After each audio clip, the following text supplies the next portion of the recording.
আসসালামু আলাইকুম এভরিওয়ান, সবাই কেমন আছেন? আশা করি সবাই ভালো আছেন। দেখেন, এটা হচ্ছে মেলার দ্বিতীয় দিন। আমাদের এখানে তো 3 দিন ব্যাপী মেলা হচ্ছে। তো দ্বিতীয় দিন আমরা গেছিলাম মেলাতে।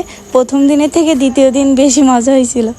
দেখেন এই যে, কিন্তু দ্বিতীয় দিন আবার ভিড় কম ছিল, এই জন্য বেশি মজা হয়েছিল। আর প্রথম দিন এত পরিমাণ ভিড় ছিল যে মানে আর টাইম শেষ, 6টার সময় টাইম শেষ। 6টার সময় সব মেলা উঠাই দিবে, সব আমাদের সব মানে তাড়ায় তাড়ায় সব বের করে দিচ্ছিল মেলা থেকে। তো ওইখানে স্টেজ করছিল, ওইখানে কনসার্ট হয়েছিল রাতের বেলা।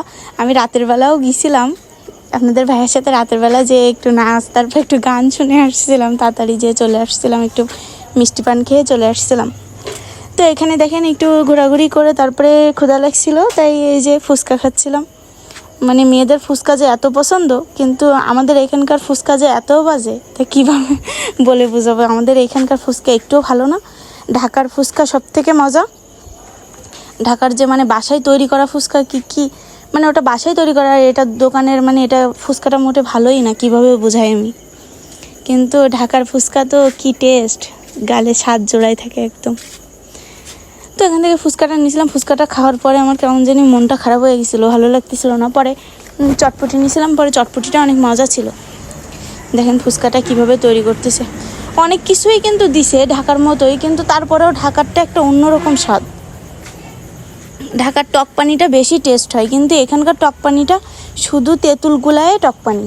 কিন্তু ঢাকাতে টক পানিটা আপনার ওই যে কী বলে, তেঁতুল গুলায়, ওর সাথে আপনার ওই যে অনেক কিছু দেয়, আবার একটু চিনি দেয়, তারপর শুকনো মরিচের গুঁড়া, অনেক মজা লাগে।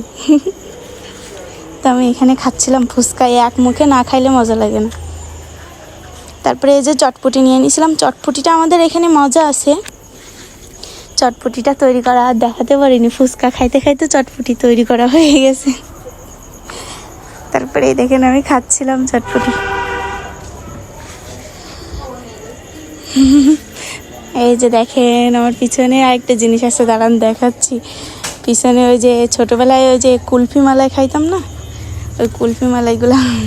তারপরে এখানে দেখেন খেলনা।